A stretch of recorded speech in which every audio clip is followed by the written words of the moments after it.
Voltamos então hoje à hora da matemática. Está com saudade já, não está? Está com saudade? Saudade. E voltamos com uma novidade. Vocês viram já os cartazes. Tem um ciclo de palestras, foi ideia do professor Valdemar. Eu pediria que ele falasse um pouco sobre isso. E aí nós vamos. E a outra novidade que eu fui adicionado, né, no ciclo de palestra, ser o primeiro a falar, né? Eu gosto de ficar sentado ali, né, está o Germo, e ouvindo e tal. Mas eu também não podia falar não, porque eu gosto muito da história de cálculo, e da história do cálculo, que sempre, de história matemática que eu estudo, é voltado para... Eu gosto de história do cálculo. Bom, o senhor Valdemar, a primeira ideia... Eu quero alongar muito, vamos falar só sobre esse projeto. A gente percebeu que os cursos de cálculo eles deixam a desejar no quesito da aplicação, não só o cálculo 1, mas o cálculo 2 também, e é natural, a gente está preocupado mais com coisas que vocês vão precisar nas outras disciplinas e acaba ficando em segundo plano as aplicações. Agora, as aplicações do cálculo elas são importantes, sempre foram muito importantes, são a razão de ser de muita matemática que está aí.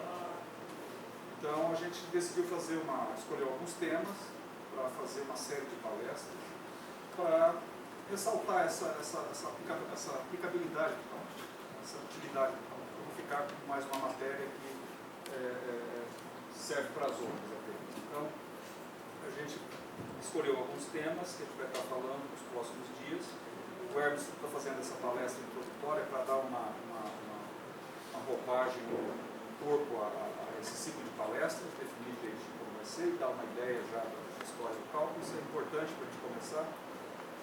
Na sequência, eu devo falar na próxima quarta-feira, vou falar sobre taxa de variação derivada e um modelo de descompressão de lado, que é uma aplicação do cálculo.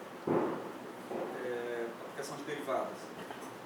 E também, na sequência, na outra quarta-feira, dia 29 de agosto, o German fala sobre o princípio de Fermat e a lei de Snell, que é um modelo físico, um modelo matemático para um problema físico, mas que serve também para modelar diversas outras situações em que você tenha propagação em dois meios diferentes, com velocidades diferentes.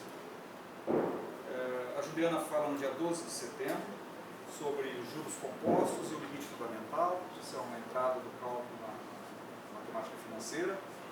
Vai falar, vocês vão ver uma utilidade onde surge naturalmente aquele segundo limite fundamental do cálculo, que é o limite de 1 mais 1 sobre x elevado a x. Esse limite é ele.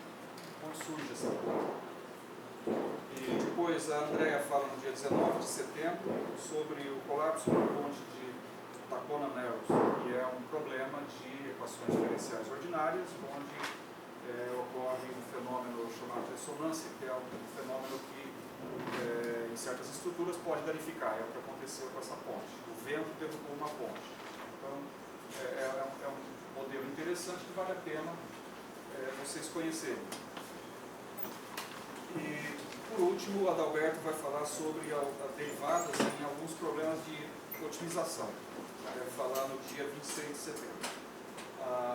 Esse ciclo de palestras não se encerra com essas 6 palestras. Eventualmente haverá os professores que vão expor outros temas que também pode ser interessante. E a gente, havendo disponibilidade de professores interessados em fazer palestras, a gente deve continuar. Talvez a Sônia talvez fale também em seguida.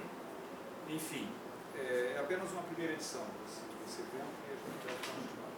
Vamos começar com... Eu te falei, não é novo, a Neuza, a professora Neuza, uma vez falou 2 vezes, né, quase que um mini curso. Essa ideia pode ser usada, né? E se outras áreas também acharem interessante. Bom, uma apresentação rápida do professor Hermes, ele é muito conhecido aqui, ele tem mais contato com os alunos de graduação que a gente. Todos os professores aqui, o Hermes tem mais contato com vocês e uma apresentação maior de experiência. Eu gostaria de lembrar que o professor Hermes está aqui com a gente desde 1978.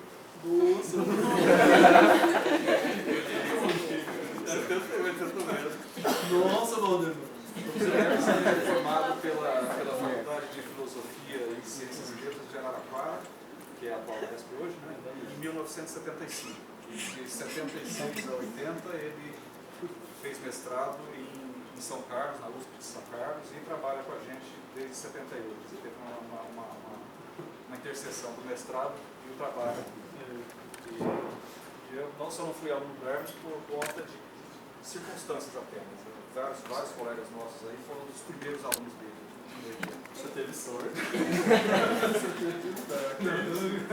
Ele foi teu aluno. Sabe que valeu a pena. Bom, então deixa.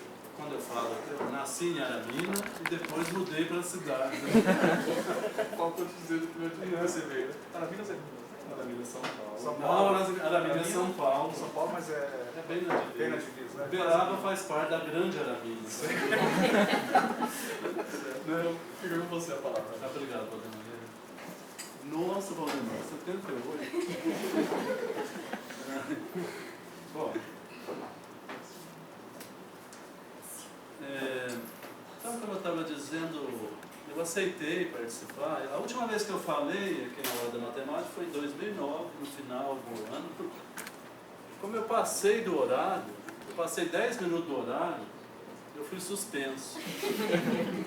Então eu estou suspenso agora, hoje venceu, né? 2 anos já, a suspensão, porque deu um problema técnico aqui, nós colocamos uma música na apresentação do Live, que eu vou falar, vai passar por ele hoje, e é possível que ele tenha assistido um concerto do Bach.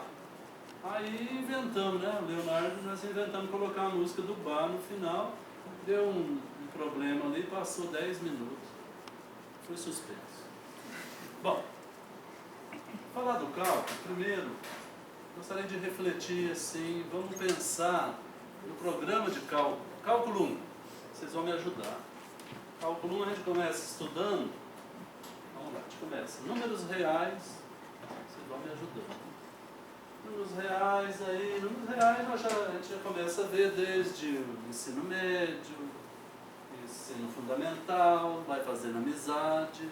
Aí no primeiro ano de matemática tem números reais, aí já começa, a intimidade tem que ser um pouco maior, né? Começa a falar dos racionais e irracionais, começa a ver os intervalos, os conjuntos, né? Estuda os conjuntos, né, de números reais, os subconjuntos.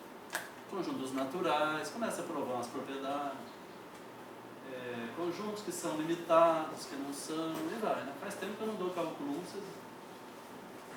e depois você estuda módulo, estuda as desigualdades, envolvendo números reais, né? Tá certo isso? Bom, depois introduzimos as funções.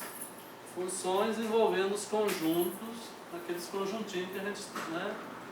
Função do intervalo no outro, tal, funções que vão no conjunto todo, nos naturais. Quando o domínio for o conjunto dos naturais, ele faz bastante funções e começa a fazer gráficos. Os gráficos, aí a gente faz um eixo, o eixo sistema x e y, marca as coordenadas, né? Positivo, negativo, no x e no y, sistema de coordenadas. Tá? Isso, e faz os gráficos e analisa.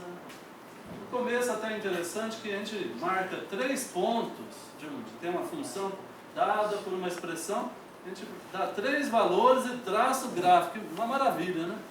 Até eu brinco com o pessoal do primeiro ano, que, olha, agora vocês vão acreditar que de fato isso é uma parábola, depois o cálculo vem e vai mostrar que a concavidade só pode ser assim.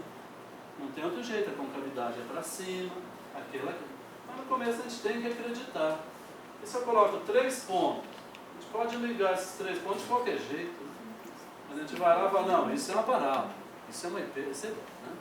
Bom, depois das funções a gente começa já a fazer funções, intervalos, intervalo fechado. Depois que estuda funções contínuas, o limite, né? Tem o limite de funções.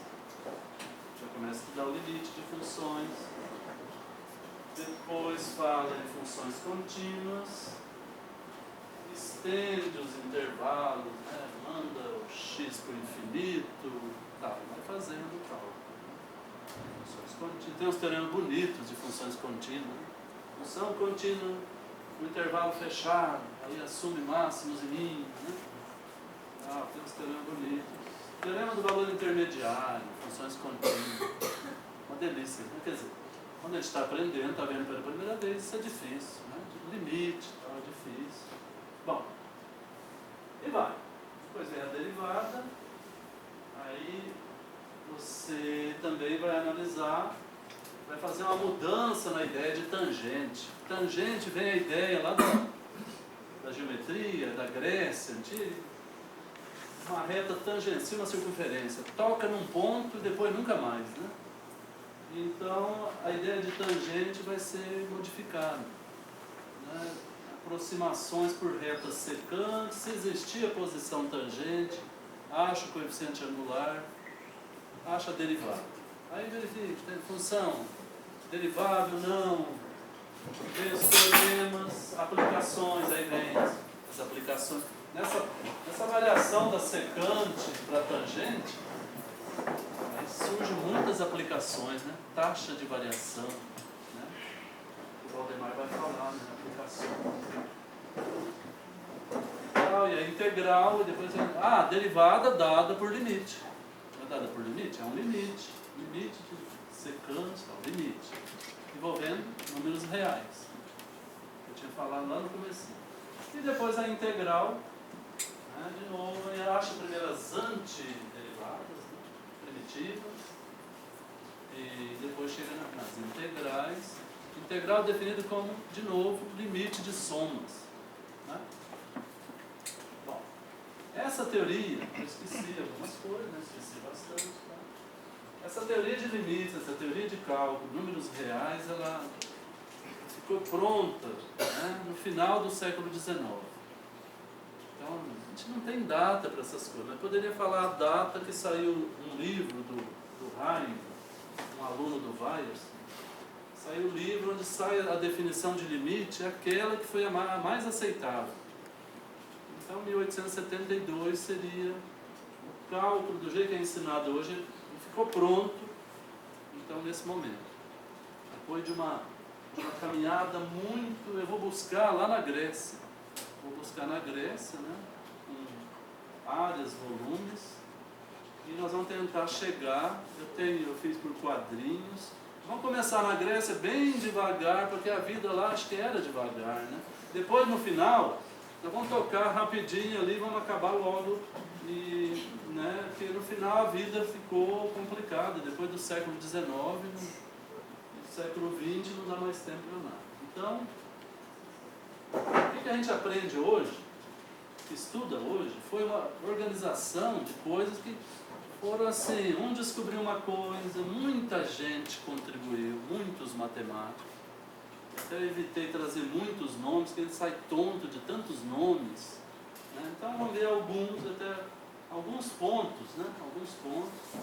São muitos que contribuíram, até pessoas que nem aparece nome, né? Aparece nome. E para se chegar ao cálculo que tem hoje.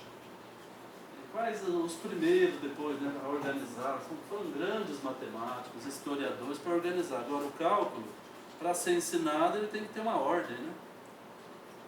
Antes da definição de limite, do rigor mesmo, havia o cálculo de derivadas, cálculo de integrais, mas ficava com uma definição meio imprecisa, as definições meio jogadas, parece. O cálculo tinha o poder de ser aplicado, de ser usado para descrever até o universo, e faltava uma definição precisa de limite. Né? Ficou aquela pedra, um negócio. Aplicava, desenvolvia. Século XVIII foi feito um cálculo, assim com Euler, Lagrange, Laplace, um cálculo, e se você perguntasse para o Laplace, você sabe se a sua série converge ou diverge? Não sei, o que você está falando? Porque ainda não tinha essa ideia. Às vezes trabalhava com séries divergentes, coisas complicadas, sem saber direito. Né? Bom, se tanta gente contribuiu para a descoberta, né? Até conversei com o Valdemar, sabe que foi descoberto, foi como você fala, inventado, tem mais uma, inventado, descoberto ou construído, né? Tanta gente que contribuiu.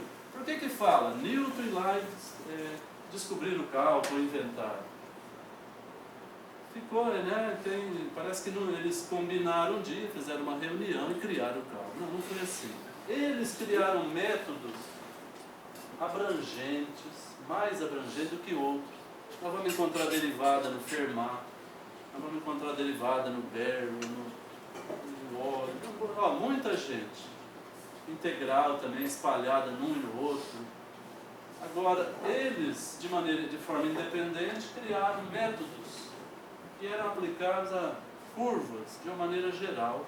Não falava funções, era curvas. Né? O Fermat só trabalhava com cônicas. E eles reconheceram a propriedade, a inversa, a relação inversa entre a derivada e a integral. É o chamado hoje Teorema Fundamental do Cálculo. Eles perceberam isso. Os outros não tinham percebido. Calculava a derivada, uma coisa. Integral era outra. Parece que aquilo não tinha nada a ver. Eles perceberam essa relação inversa da derivada e integral. Então é por isso que ficou, né? Fica com eles. E as fórmulas, né, que eles introduziram e que estão até hoje. Hoje nós usamos o símbolo da integral que vem do tempo do Leibniz. Então eu vou passar uns quadrinhos. Na matemática grega nós vamos até demonstrar um teoreminha, né? Vocês vão me ajudar. E depois, mais para frente, eu acho que vai ter que correr, né? Vai ter que correr um pouquinho. Né? Deixa eu... Então, Grécia Antiga. Então tem um historiador, matemático inglês que, se a gente fala da Grécia hoje, nós temos a ele que comandou lá, organizou um grupo que decifrou matemática grega e publicou volumes, que nós temos na biblioteca aqui, sobre matemática grega. Tem 2 volumes.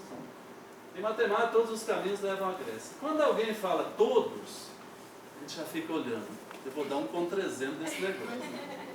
Aí eu vou achar um contra-exemplo. Vai ver que ele estava mexendo muito com geometria, né?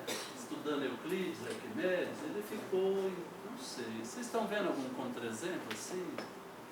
Da matemática atual, claro, da matemática nova que se estuda, acho que é fácil achar um contra-exemplo, né? Tem, Valdir? Lembra assim algum contra-exemplo? André, deixa eu fazer, meus colegas vieram aqui hoje, né? Alguém, o que será que veio? Não veio da Grécia?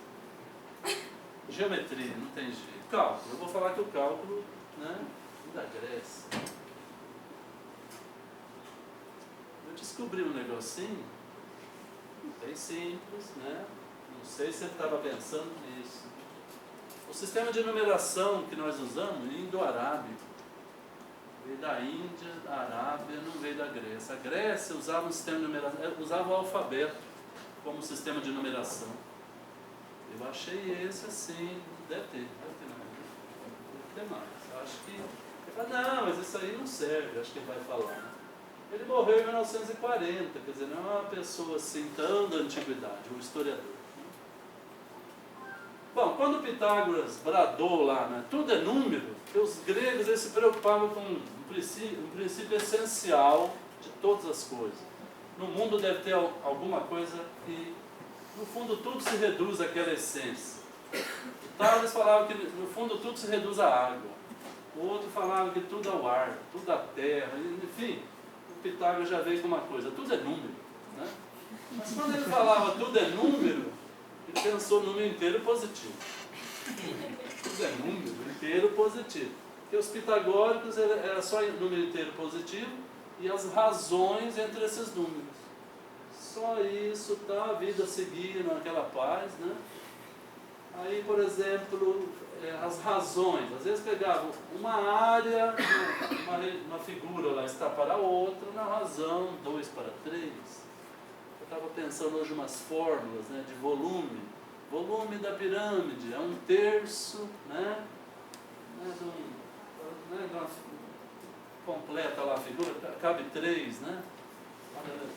paralelepípedo, né? O cone é 1/3 do volume de outra coisa. Comparavam figuras, áreas, volumes, tal, né? Até que acho que é muito fácil ter esbarrado um sujeito começar a comparar um lado do quadrado com a diagonal, né?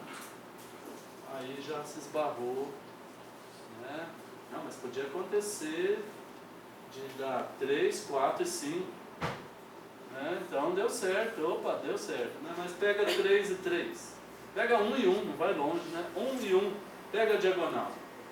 Aí a diagonal já perceberam. Você pega a unidade, coloca lá, 1 é pouco, 2 é muito. Mas pega submúltiplos menor, né? Dos dois, menor. Tenta colocar na diagonal e depois no lado. Não deu certo, não dá certo, não dá. Os incomensuráveis, eles perceberam isso. Então a escola pitagórica, mas eles não conseguiram dar uma resposta para isso. Eles perceberam que aquela crença nos números inteiros e razões, aquilo foi por água abaixo. Então eles começaram a estudar os incomensuráveis. Os paradoxos de Zenão, a gente tem uma pequena amostra de limite já e séries infinitas. E o médio de exaustão, isso aqui seria então o antepassado das integrais, né? Antepassado das integrais, rachar e volume. Aqui estava muito ligado à geometria, né? E muito ligado a áreas e volumes mesmo. Hoje a gente estuda lá a integral definida, um número real. Né? Pode achar área, pode achar volume, pode achar comprimento. Mas, então, tangente, como eu já disse, para se definir a derivada, houve uma modificação no conceito grego de toca num ponto e só, né? E não toca mais. Deixa eu ver aqui. Não, nada, né? Isso aqui só para a gente dar uma pensada, né? A gente fala alguns nomes, Alexandria, pessoal, Mileto do Tales aqui, Atenas, né? Atenas. Crotona, onde o Pitágoras tinha escola. O Zenão era de Eleia. Aqui a Siracusa, a terra do Arquimedes, né? Pessoa famosa, né? Toda cidade quer ser a cidade dele, né? Então essa região, né? Civilização grega, né, que andou pelo Egito, sul da Itália, né, nessa região chamada Ásia Menor. Tem várias fases aí. Roma, interessante que quando Roma vai expandindo o Império, ele tem praticamente uma lenda, né, de que tinha um engenheiro militar aqui nessa região, engenheiro que dificultou a chegada de Roma, que era o Arquimedes, né? Consta que ele construía engenhocas, coisa para lançar pedras, todo tipo para obstruir a chegada de Roma. Tá? Mas depois Roma acabou ganhando, porque era os Estados Unidos da época, né? Invade, acabou, não tem jeito. O que mais? Aqui esse mapa era um mapinha assim, sem graça, que o João colocou a água aqui no mar Mediterrâneo. O João, o colega do Beto, colocou a água nessa região aqui. Tá. Bom, a matemática então passa por aqui. A ponto de vista de história é da Europa, né? Ponto de vista é da Europa. Depois vai para a Europa. Ninguém sabia que do outro lado tinha terra, né? Tinha o Brasil, né? Brasil. Então, vamos lá. Zenão de Eleia, nós vamos dar uma passada assim bem rápido. Era uma escola que era meio rival à escola do Zenão, meio rival dos pitagóricos. Se os pitagóricos dissessem que você divide o espaço indefinidamente, ele tentava dar algum problema para aquilo que eles falavam. Se os pitagóricos dissessem, não, eu vou chegar no menor ponto, vai ter o menor, então eles falavam, não, eu criava alguma questão. Né? Então, o Zenon argumentou assim: o sujeito quer sair desse ponto, quer chegar lá. Isso é bem divulgado, né? Então, aí é aquela história. Antes de chegar lá no final, ele teria que andar essa metade. Antes de andar essa metade, teria que andar um quarto. Se você divide o espaço infinitamente, ele diz que você não ia sair do lugar. Você tem que ficar parado. Você fica parado esperando, porque antes de andar um pedaço, tem que andar metade. Antes, né? Bom, qual é a questão? Ele achava assim, você não podia fazer num tempo finito, fazer infinitas intervenções, né? Aí isso dava uma maior confusão, a pessoa, nossa, como é que faz? Bom, o que hoje nós, né, sabendo somar, vamos inverter a situação, sujeitando a metade do caminho, depois mais a metade, depois mais a metade. Na ideia dele, se dividir indefinidamente, você nunca vai chegar, né? Se inverter. O que o Zenon não sabia é que meio mais um quarto, mais um oitavo, mais um sobre 16, depois a forma da PG ali, ó, para não esquecer, isso aqui é uma PG, começa no meio, razão meio, é uma PG infinita, né? Então, quando a razão é menor que 1, aqui positiva, a gente passa um limite quando n fica grande, esse termo vai para 0, sobra o primeiro dividido por 1 menos a razão. Meio dividido por meio, essa soma é 1. Então, Zenon, o que o Zenon? O Zenon não sabia que isso dá 1. Você andou o espaço todo, assim. Conversa, né? Aí vira... então não tem paradoxo mais, né? Depois do limite, da soma, não existe mais paradoxo. Aí alguém fala, não, o paradoxo agora é o limite, né? Pode ter mudado de... Vocês podem falar assim que sentir, pode falar, viu, gente? Vocês podem interromper. Viu, Valdemar? Pode interromper. Então esse é o paradoxo que hoje não seria mais, né? Porque o cálculo desenvolveu, e essa soma aí, da tartaruga é a mesma história.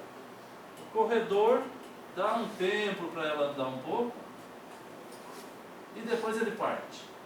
Aí vem a história. Quando ele chegar aqui, ela já foi para lá. Quando já foi para lá. Mas aí que tem uma coisa cruel com o corredor. É uma agonia.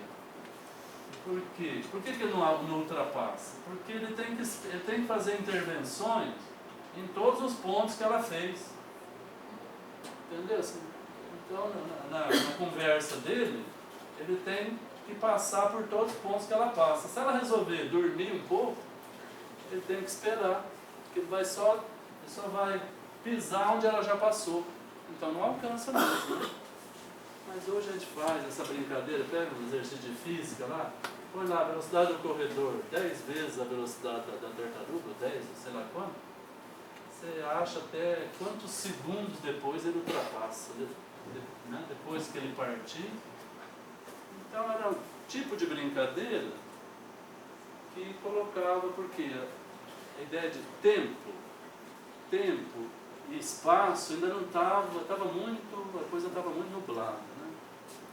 Se até hoje a gente às vezes fica, né, em dúvida com certas coisas, de tempo e espaço, esse Eudóxio de Cilindro, então ele dava, primeiro ele estudou na escola do Platão, na academia.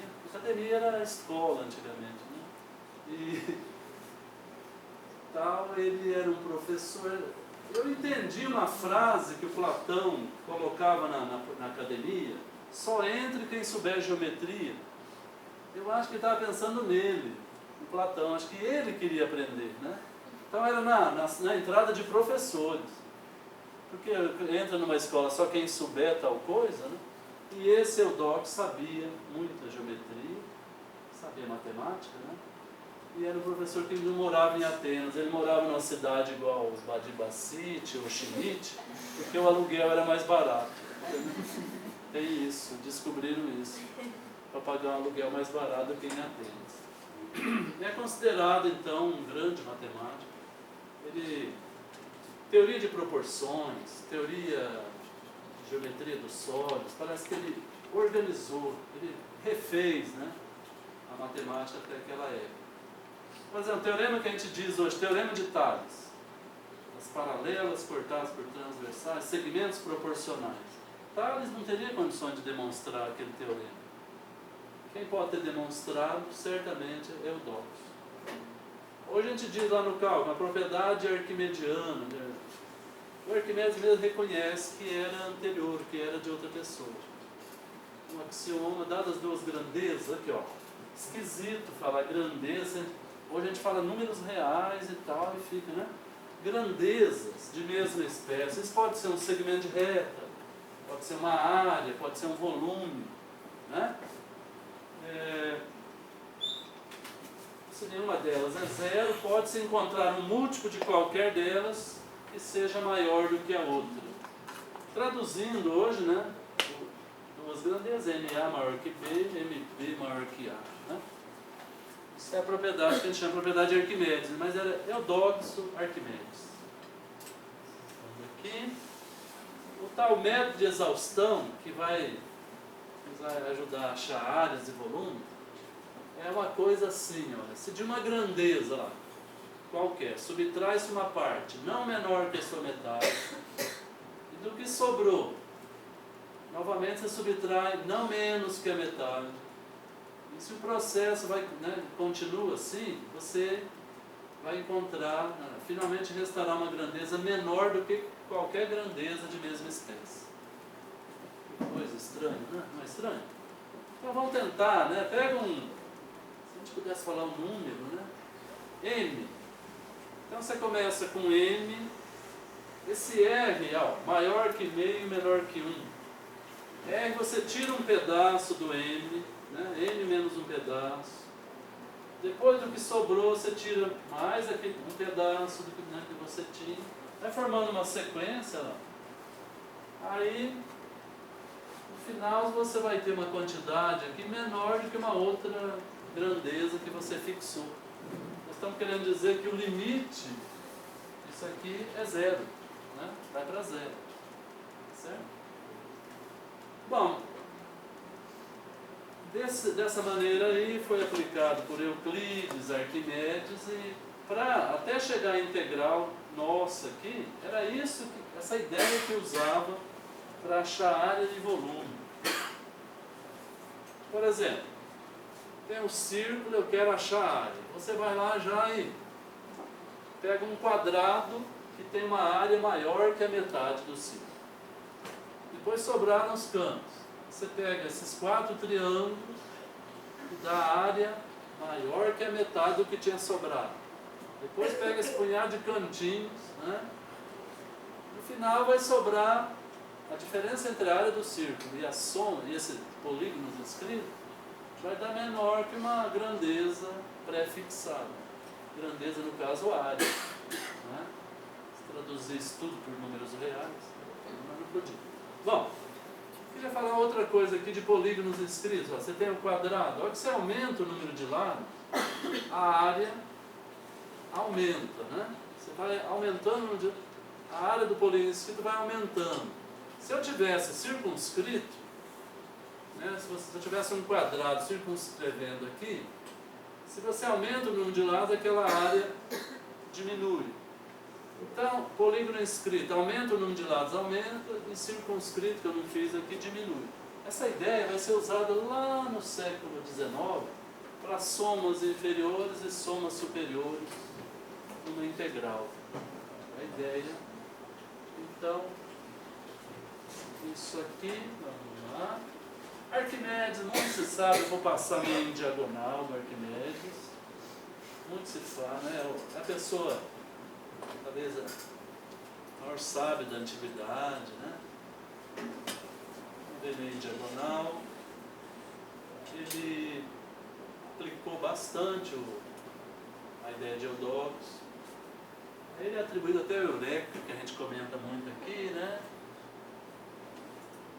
Essa foto diz a lenda que o soldado romano chegou, tal, não teve jeito, ele falou, deixa eu terminar o exercício aqui. E aí o cara está esperando ali, né? Essa foto é Tem uma outra foto da morte de Arquimedes em que você vê livros na estante. Não deu certo. Tá, eu não sei desenhar, nem com livro, nem sem livro. Mas esse aqui, veja os pergaminhos, ó. Ele escrevia pela parede, né? Escrevia no chão. O exercício dele não deve ser dos mais simples. Olha. Mas depois, olha ali o que acontece, né? Porque os inventos dele, né, parece que bloquearam Roma por um certo período. Essa foto é muito interessante, parece que esse autor só fez retrato de guerra, assim, mas eu nunca encontrei outro. Bom, no trabalho sobre a medida do círculo, ele vai, então, medida. Quando fala medida, a Juliana já falou, opa, medida, né, Juliana?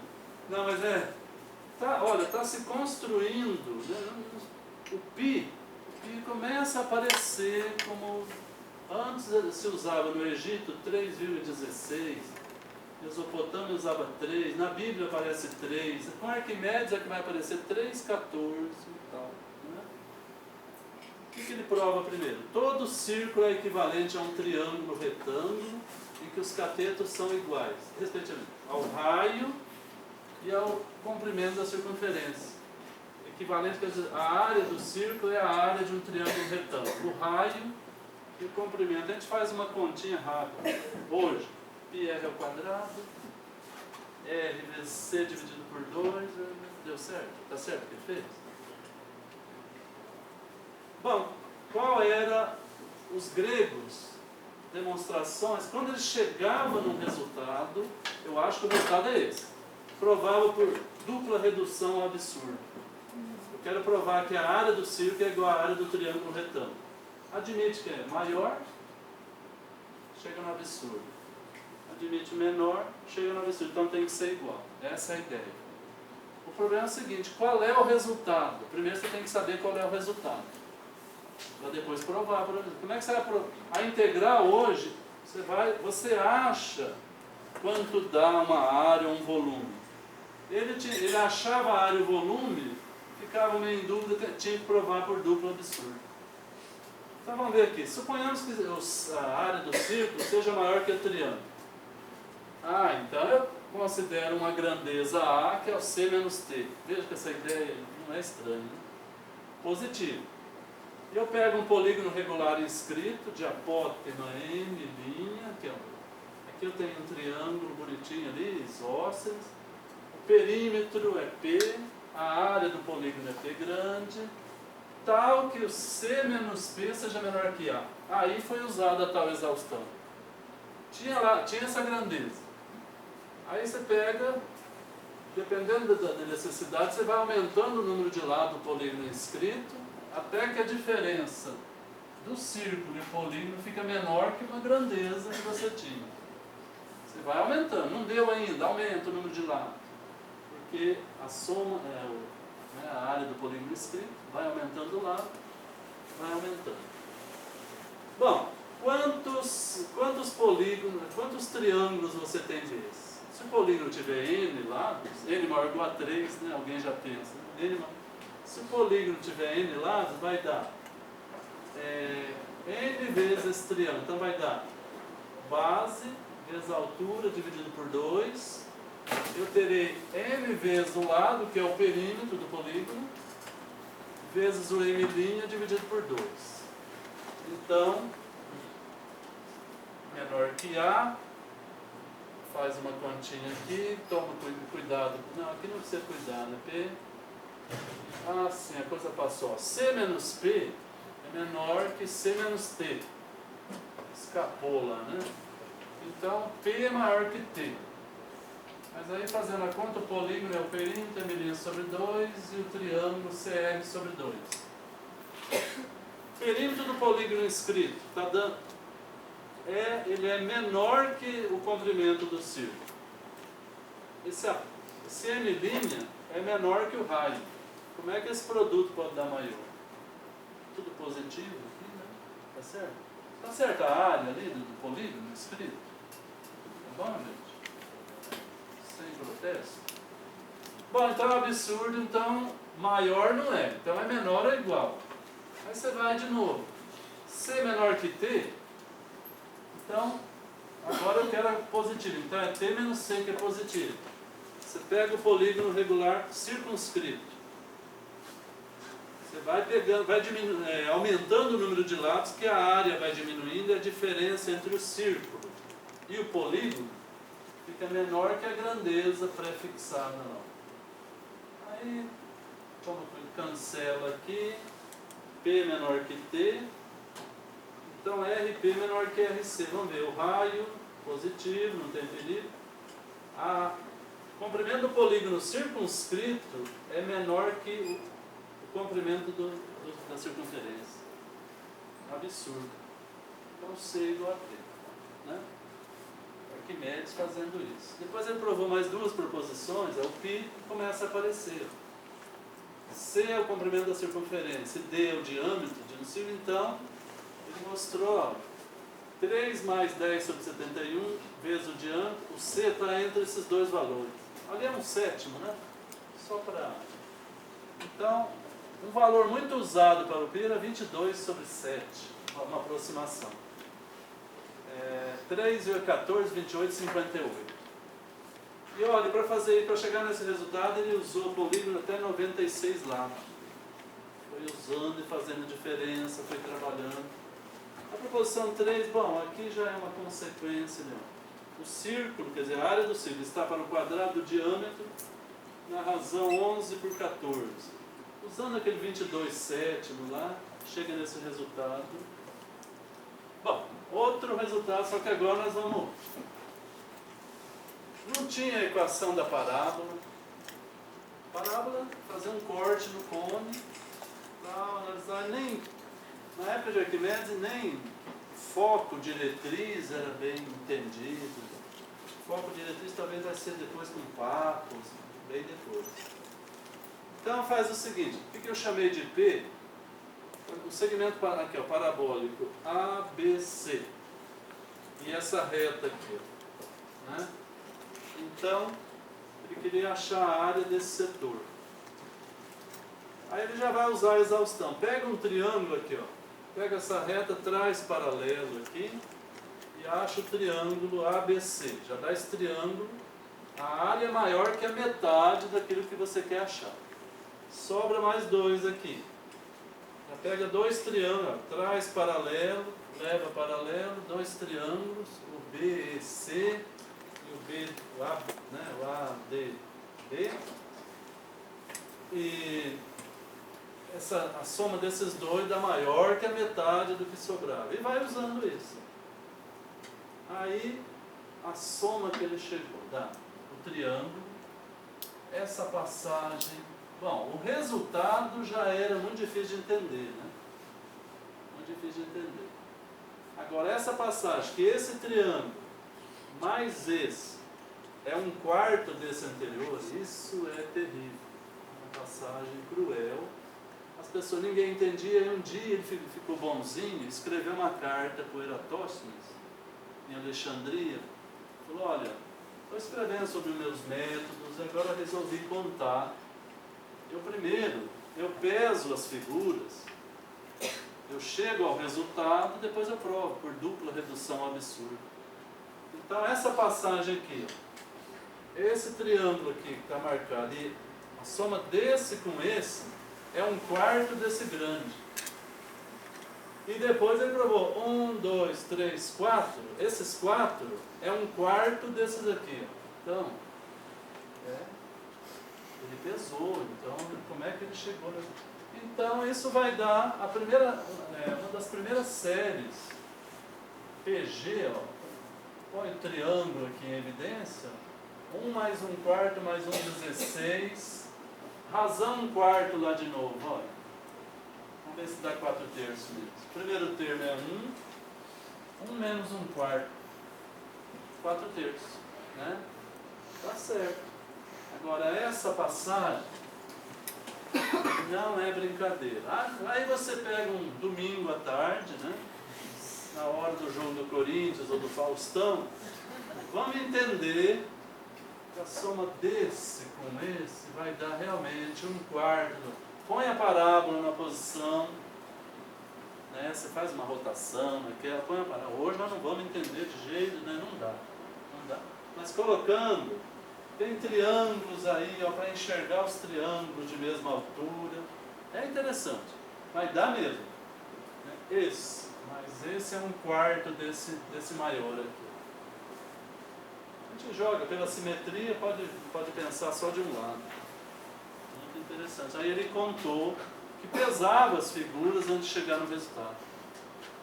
Bom, só que o Arquimedes surpreende. Ele não tinha que fazer a soma daquele jeito. Ele tinha um bloqueio de mandar o n para o infinito. Aí ele descobriu uma coisa nessa série.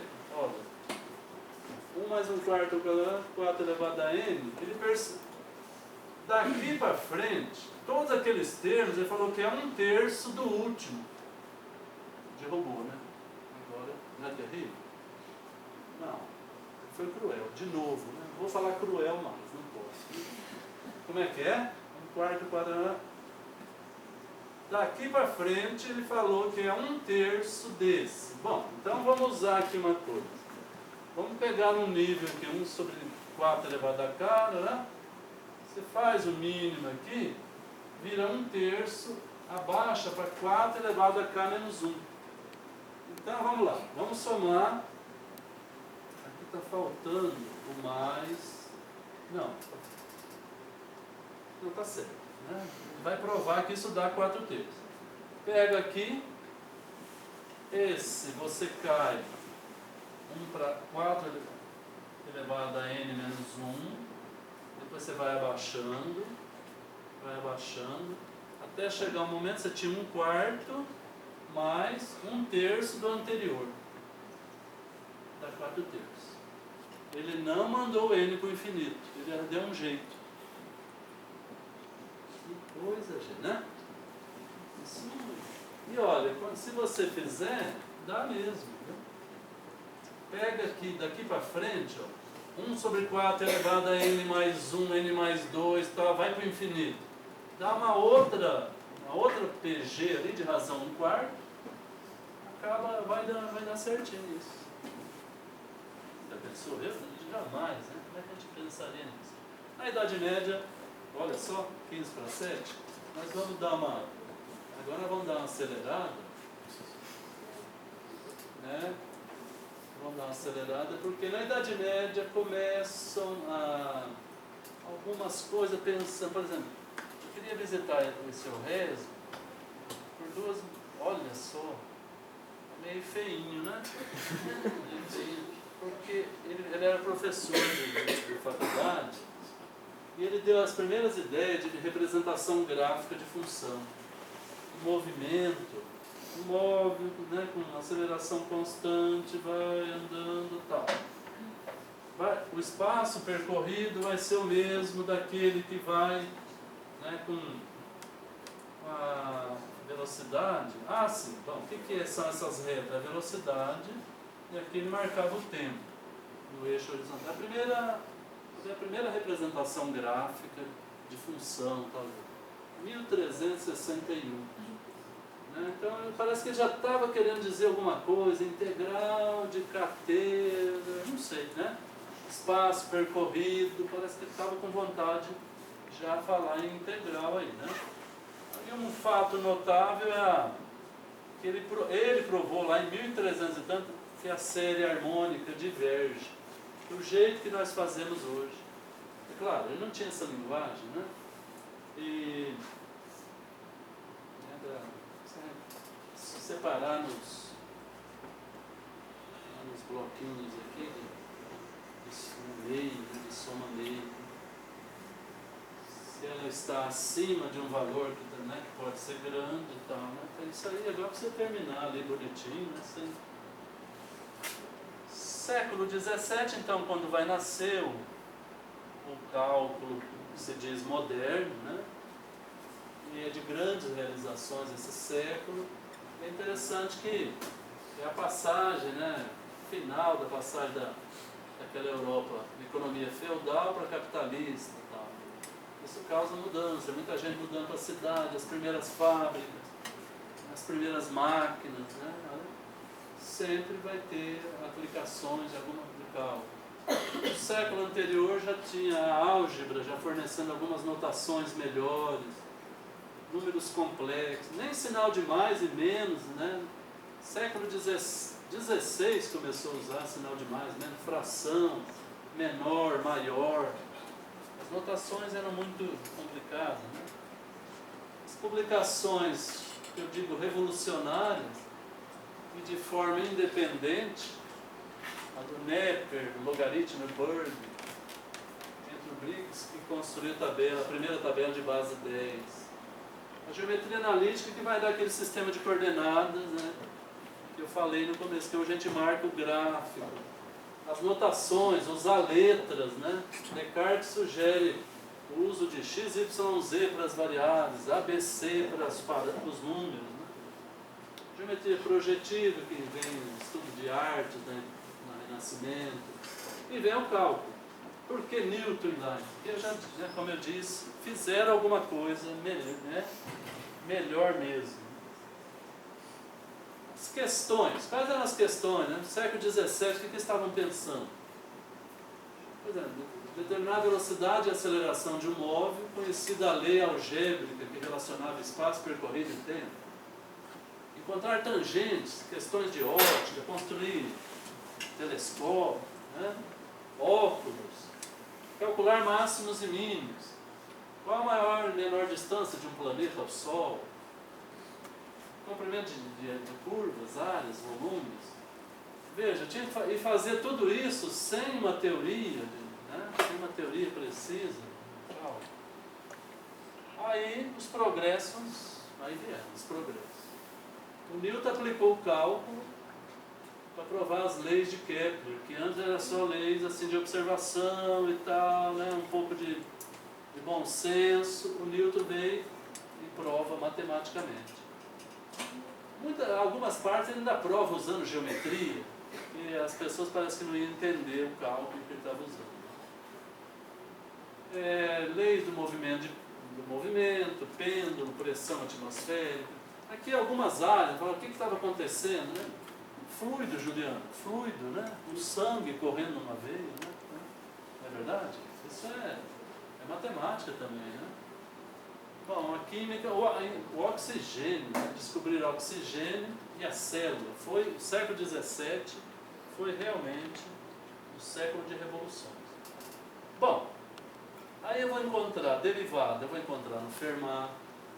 Eu vou dar agora bem rapidinho assim, a ideia.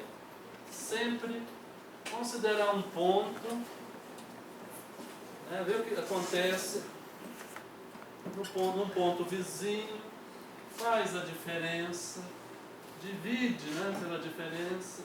Não tinha limite, ele não tinha limite. Ele fazia o E igual a zero, igualava a zero, por exemplo, para achar um candidato a máximo e mínimo. Fermat tem uma cara, não sei o que vocês acham. Para mim ele era muito gozador, né? Tudo que se fala, muito gozador. Então tinha um método para achar máximos e mínimos, né? Por exemplo, dividir um número em duas partes de modo que o produto seja máximo. É tranquilo do jeito que fazemos, só que ele só igualou a zero, achou, pronto. Não, espera aí, mas como era do segundo grau, usava essas letras A, E. Segundo grau, acho que ele não precisou de muito esforço para ver que era máximo quando era na metade, né? Quando era n sobre 2. Mas isso não está certo, pelo jeito que nós fazemos hoje. Ele abusou um pouco, né? Calcula também uma integral. Agora eu vou passar aqui, gente. Quem quiser, a gente pode depois, isso é um começo da discussão. Esse é um professor que descobriu Newton, né? Quer dizer, percebeu no Newton uma certa que era diferente. Ele calculava derivadas também. Mesma coisa. Dava um acréscimo, outro acréscimo. Só que eles estudavam curvas, né? Não tinha função. Dava acréscimo nas variáveis. Lembrava que y menos x2 é zero. Aí o que acontece? Termo do acréscimo maior, grau 2, jogava fora. Hoje nós não podemos fazer isso não, nós vamos errar na prova, né? Então jogava fora, ele queria saber, ó, o A dividido por E, o coeficiente ali, na verdade não é o coeficiente da tangente, é né, aproximadamente, tinha um limite ali. Olha lá, dá 2x, y igual a x2. Derivação implícita, né? x2 mais y2 menos r2. Newton, pelo menos o Newton, tem umas curiosidades, nasceu 24 de dezembro, pelo calendário antigo lá, mas já foi 4 de janeiro no nosso calendário, no gregoriano. Ele nasceu pequenininho, olha lá, ó, 3 libras, fazendo a conta aqui, dá 1.300, olha só. Minha filha que fez enfermagem falou que ele não podia tomar BCG. 3608. Eu passei já para Newtons lá, pesando, né? Ele nasceu. Se ele não tivesse sido Newton, essa casa ninguém ia mostrar, né? Não ia aparecer em lugar nenhum. Como ele se tornou Newton? Ah, vocês viram que tem árvore aqui? Bastante pé de maçã, né? Maçã, macieiras por aí. Muita curiosidade e tal. Mas como ele se transformou em Newton, olha o que virou a casa dele. Né? Olha o que virou a casa dele, tá vendo? Bom, aí fala da infância, que ele tinha umas certas... construiu seus próprios brinquedos, entrou na escola com 12 anos, nada parecia que ia ser um gênio. E ele vai, bom, depois um tio leva ele para estudar em Cambridge, e estudou lá. Aí acho que nós vamos parar depois no Newton, né? Porque realmente tem muita coisa. Eu lembro que o Sorigino fez uma palestra sobre a história do cálculo, em 2 horas eu percebi que ele tinha coisa para falar. Teve uma peste, né, numa época, 1665, 66, e a universidade ficou fechada nesse período. Foi terrível, 1/10 da população da Europa, né, morreu. Fechou a universidade, aí ele foi lá para aquela casa dele. Não tinha problema de preencher papeleta, planilha, não tinha problema. Ele ficou lá, né, com aquelas áreas, e aí depois ele voltou com o teorema do binômio. Vai ver que terminou, aquilo já estava na cabeça, o método das fluxões, que é das derivadas, uma teoria sobre a natureza da luz, e sobre a atração ele já saiu com a ideia. Os objetos aqui, quando fala no Newton, né? Prisma, o disco de Newton, a maçã, o telescópio, está ali fazendo uma experiência. Ele matriculou na universidade, no Trinity College, aí, como aluno servente. Ele tinha que ajudar um certo período, era internato, né? Um certo período ele tinha que ajudar a limpar os apartamentos das outras pessoas, porque ele não tinha como pagar toda... Era pago, né? Aluno servente. Ele tornou-se bacharel em artes. Olha que estranho. Artes. As artes eram a geometria, a matemática, a astronomia, música. É complicado, né? Artes, além de retórica, é tudo misturado. Depois ele doutorou-se em 68. Depois ele assumiu a cátedra daquele velho mestre amigo, que viu que ele era uma pessoa diferente. Até com 58 anos ele esteve ligado à universidade. Ele pegou cargos públicos, foi para Londres e tal, mas quase com 60 anos, né, para aposentar. Como professor parece que não foi muito, né, não tinha nada de destaque. Parece que ele deixava a classe e saía pensando. Deixava o único aluno que de destaque foi o Halley. Ele deve ao Halley a publicação do livro, né, de um livro famoso, porque ele não queria publicar. Eu não vou publicar, eu não tenho dinheiro para publicar. O Halley falou, olha, eu peguei verba aí para fazer umas observações aí no Atlântico, eu vou pegar um pouco dessa verba para fazer o seu livro. Né? Nós vamos chegar até o livro dele, tem vários trabalhos onde ele já acha a derivada. Na verdade, ele partia de uma área e chegava na curva que deu aquela área. E se a função tinha raiz quadrada de 1 mais x, ele desenvolvia a forma binomial para a fração. Depois ele, como se diz, integrar uma função, ele integrava termo a termo, né, sem preocupação. Ele não sabia ainda das convergências.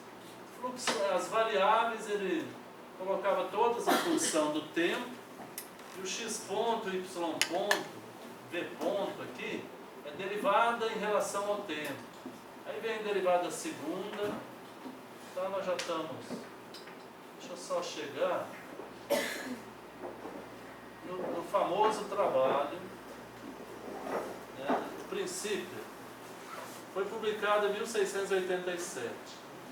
Por que o Newton às vezes perde um pouquinho sobre a autoria do cálculo? É que o Leibniz descobriu quase que a mesma coisa e imediatamente já publicou. O pessoal tem aula à noite, né? Então, nesse livro, ele organiza a mecânica dos fluidos e órbita dos planetas. Queria chegar no livro para a gente terminar. Fala livros famosos aí da humanidade, importantes. Livros que mudaram o mundo. Você pode falar, os biólogos veem da origem das espécies, Darwin, né? Mas aí é de 1800 e tanto.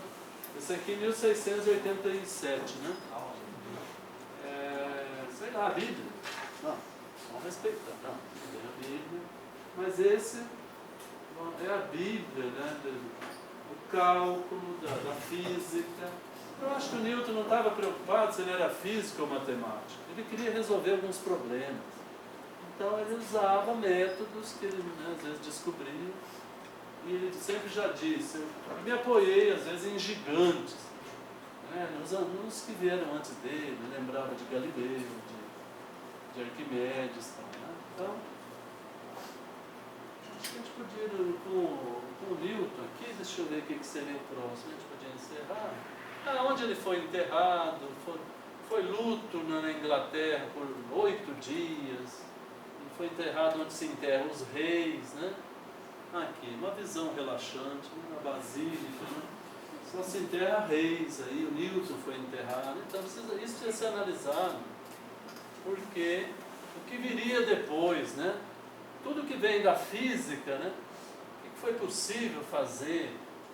Construir navios melhores, aviões, não um avião desse, né? Mas logo de imediato, aparelhos, nas cidades, né? Quanta coisa, as fábricas, máquina a vapor, e viria o Leibniz, que fica para uma outra ocasião. Ele não vai achar ruim, porque foi um período, tem bastante coisa. Eu espero assim, é o começo, a gente pode, o começo para se discutir com as próximas palestras, aí nós vamos sentindo as aplicações do cálculo. Tem muita gente. Ok. Bom, pessoal, alguém quer fazer alguma pergunta? Sim. Eu queria só perguntar uma coisa. O Arquimedes, ele pesava mesmo? Então, rapaz, parece que balança. que balança. Eu fico pensando que jeito de fazer isso, né? Usava as figuras, chegava no resultado, depois ele provava. Recortar essas figuras em algum material homogêneo? Isso, direitinho, fazia. Ele está numa carta para o Eratóstenes, porque ninguém entendia essas passagens. Como é que você chegou nesse resultado? Quem tentava entender, falou, agora eu vou contar. Eu cheguei por peso, acertava a alavanca, vê que o triângulo é equilibrado por não sei o quê, aí depois, sabendo o resultado, prova por dupla redução. Média exaustão não tem problema. Se você não souber quanto dá, como é que fica naquelas aproximações? Então Arquimedes realmente saiu da curva. Bom, vamos agradecer ao professor Hermes.